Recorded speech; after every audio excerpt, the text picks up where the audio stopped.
Zambie, l'ambassadeur des États-Unis n'est plus le bienvenu après ses récents propos dénonçant la condamnation à 15 ans de prison d'un couple d'homosexuels. C'est ce qu'a fait savoir le président Edgar Lungu.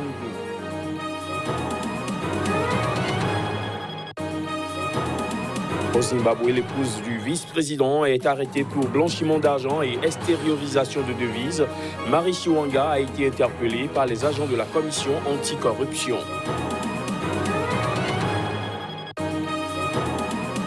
Et puis, plus de 2 mois après les législatives, la Tunisie ne parvient toujours pas à accoucher d'un gouvernement. La multitude de partis au Parlement peine à s'entendre pour former une coalition. On en parle dans ce JT.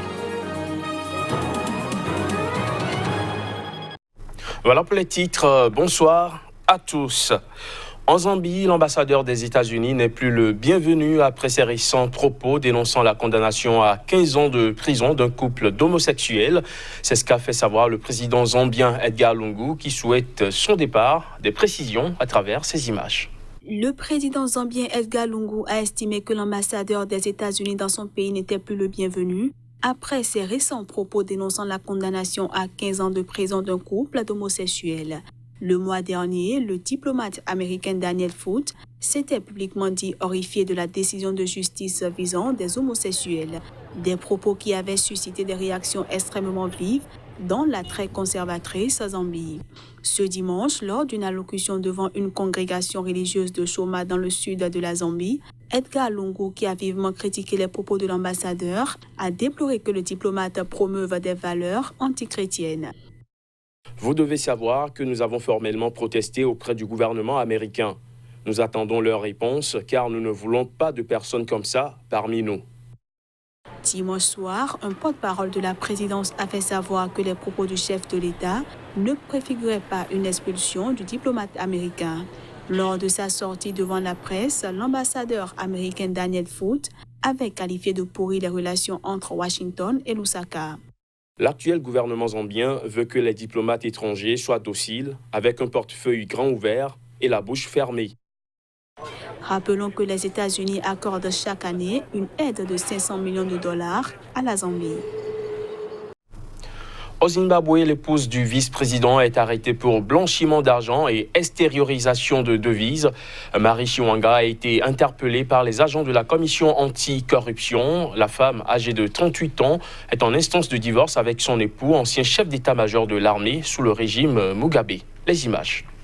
Marie Chiwanga, qui n'a pas été vue en public depuis le retour de son mari de Chine, où il était hospitalisé pendant plus de 4 mois, a été arrêté par des détectives de la commission anticorruption du Zimbabwe. Le porte-parole de la commission a confirmé que Mary était détenue dans un poste de police de Harare dans le cadre d'enquêtes sur des allégations selon lesquelles elle était impliquée dans le blanchiment d'argent. Elle a été ciblée par la commission et participe aux enquêtes sur les allégations de blanchiment d'argent et d'externalisation portées contre elle.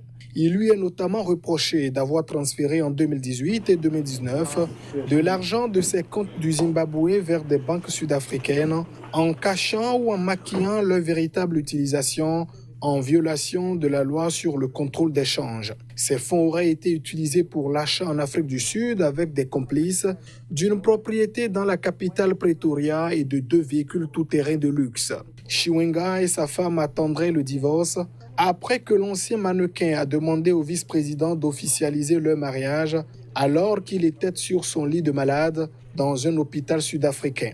L'ancien général de l'armée qui a dirigé le coup d'État militaire qui a renversé le dirigeant de longue date, Robert Mugabe, en 2017, a passé la majeure partie de cette année à se battre contre la maladie dans des hôpitaux en Afrique du Sud, en Chine et en Inde. Quand il a été transporté par avion en Chine, Mary, son épouse, aurait été interdite de lui rendre visite.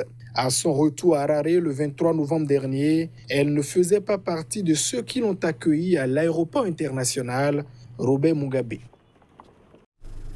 Plus de 2 mois après les élections législatives, la Tunisie ne parvient toujours pas à accoucher d'un nouveau gouvernement.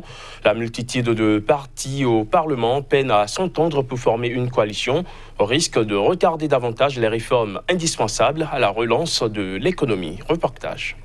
Arrivé en tête des législatives du 6 octobre dernier, le parti d'inspiration islamiste Ennahda a désigné mi-octobre un de ses compagnons de route, Habib Djemli, pour diriger ce nouveau cabinet. Mais cet ancien secrétaire d'État doit d'abord former une équipe susceptible de rassembler une majorité de députés. Un défi de taille alors qu'Ennahda ne dispose que de 52 des 217 sièges d'un parlement morcelé entre des dizaines de formations dont nombre ont exclu de travailler ensemble. Le premier délai d'1 mois, renouvelable une fois pour former un gouvernement, a expiré ce dimanche et Djemli a d'ores et déjà indiqué qu'il lui en faudrait un second. Il a mené de très larges consultations avec tous les partis, syndicats et personnalités nationales, mais les négociations patinent. Deux importants partis, les sociodémocrates d'Ataya, 22 sièges, et les nationalistes de Al-Shab, 15 sièges, ont renoncé à rejoindre le gouvernement, indiquant ne pas avoir obtenu les ministères clés qu'ils demandaient. De son côté, Kalb Tounès, du candidat malheureux au deuxième tour de la présidentielle Nabil Karoui, arrivé deuxième avec 38 sièges, est écartelé entre sa promesse électorale de ne pas s'allier aux islamistes et sa volonté de gouverner. D'autres partis craignent d'être associés à Ennahda, qui a déjà été directement ou indirectement au pouvoir ces dernières années, sans parvenir à faire décoller l'économie ni répondre aux attentes sociales attisées par la révolution de 2011. Si Djemli échoue à rassembler une majorité parlementaire d'ici mi-janvier, il reviendra au président Kaïs Saïed de proposer un chef de gouvernement. Ce dernier aurait également 2 mois pour former un cabinet. En Algérie, le général Ahmed Gaïd Salah a félicité Abdelmadjid Tebboune. C'était au lendemain de son élection dès le premier tour de la présidentielle. Le chef d'état-major de l'armée a annoncé que l'armée appuiera le président élu qui, selon lui, est expérimenté et apte à mener l'Algérie vers un avenir meilleur. Le chef d'état-major de l'armée algérienne, le général Ahmed Gaïd Salah, a félicité ce week-end Abdelmadjid Tebboune au lendemain de son élection dès le premier tour de la présidentielle. Le général Gaïd Salah a également salué les bonnes conditions sécuritaires dans lesquelles s'est déroulée l'élection, toutefois marquée par des troubles dans la région traditionnellement frondeuse et majoritairement berbéphone de Kabylie. Dans son message de félicitations publié sur le site internet du ministère de la Défense, il a annoncé que l'armée appuiera le président élu et estimé que Abdelmadjid Tebboune était expérimenté et apte à mener l'Algérie vers un avenir meilleur. Le général Gaïd Salah est l'homme fort de l'Algérie depuis la démission d'Abdelaziz Bouteflika en avril, sous la pression de mouvements de contestation. À 74 ans, Abdelmadjid Tebboune a été élu avec 58,15% des suffrages, selon l'autorité nationale des élections, lors d'un scrutin qui a enregistré le taux de participation le plus faible de l'histoire des scrutins présidentiels en Algérie, soit 39,83%. Les chefs d'État de la région du G5 Sahel se sont réunis ce dimanche pour un sommet extraordinaire au Niger. Cette réunion vise à coordonner leur réponse à une attaque djihadiste contre un camp militaire qui a tué 71 soldats nigériens. Reportage. Initialement prévu à Ouagadougou pour préparer le sommet de Pau en France, le sommet exceptionnel des chefs d'État du G5 Sahel ce dimanche a été relocalisé au Niger par solidarité pour le pays qui a perdu 71 soldats lors d'une attaque terroriste la semaine dernière. La menace des organisations terroristes et criminelles sur les pays du Sahel s'aggrave. Cette menace augmente en intensité. Les attaques de ces organisations sur nos positions militaires, les assassinats des populations civiles, notamment les chefs traditionnels locaux, les enlèvements de personnes au Mali, au Burkina et au Niger deviennent de plus en plus fréquents. Dans leur communiqué conjoint, les chefs d'État ont annoncé leur volonté de renforcer leur coopération et appellent la communauté internationale à les soutenir pour endiguer le péril djihadiste qui frappe de plus en plus violemment leur pays. Ces demandes que nous adressons à la communauté internationale sont fondées. D'abord, parce qu'elle est responsable de ce qui nous arrive à travers sa décision désastreuse d'intervenir en Libye. Ensuite, Parce que la sécurité est un bien public mondial.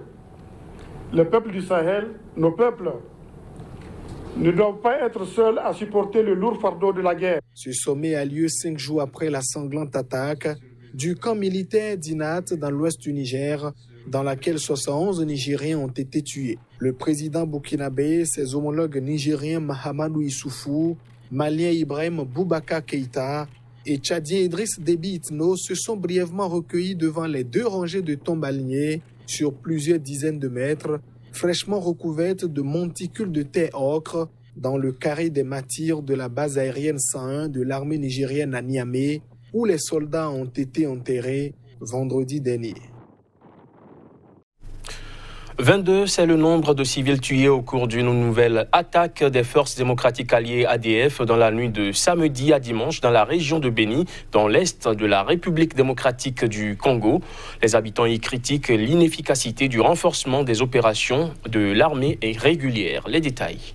Des ADF ont tué des civils à la machette à Ntombi à l'ouest de Maïmouya, dans le territoire de Béni. Présentement, on vient de retrouver 22 corps, a déclaré Donat Kibwana, administrateur du territoire de Béni. La veille, 6 civils avaient été tués dans une attaque contre la ville de Béni, agglomération de plus de 200 000 habitants. Depuis le 28 novembre dernier, le chef d'état-major des forces armées de la République démocratique du Congo, le général d'armée Célestin Mbala, s'est installé avec son équipe à Béni. Nous ne comprenons pas. Les opérations militaires se déroulent à l'est, mais les ADF nous tuent à l'ouest.